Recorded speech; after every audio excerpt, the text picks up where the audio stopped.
যে মার্চ মাসের 7 তারিখে 1971 সালে তার একটি তর্জনীর হুঙ্কারে পুরো 7.5 কোটি বাঙালি ঝাঁপিয়ে পড়েছিল যুদ্ধে। যুদ্ধ শেষে ছিনিয়ে এনেছিল স্বাধীন দেশের স্বাধীন পতাকা।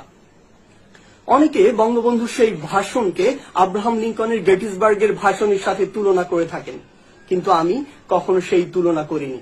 কারণ যে ভাষণ স্বাধীনতার 50 বছর পরেও যে ভাষণের প্রতিটি শব্দ আমাকে শিহরিত করে তোলে, সে ভাষণ পৃথিবীর অন্য কোনো ভাষণের সাথে তুলনাযোগ্য হতে পারে না। তাই তো আহমদ ছফা যথার্থই বলেছিলেন।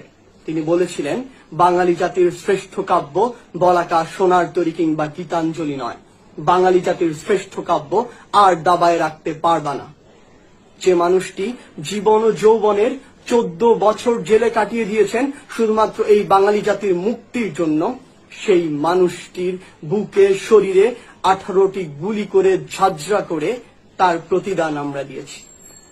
এতটাই অকৃতজ্ঞ বাঙালি আমরা।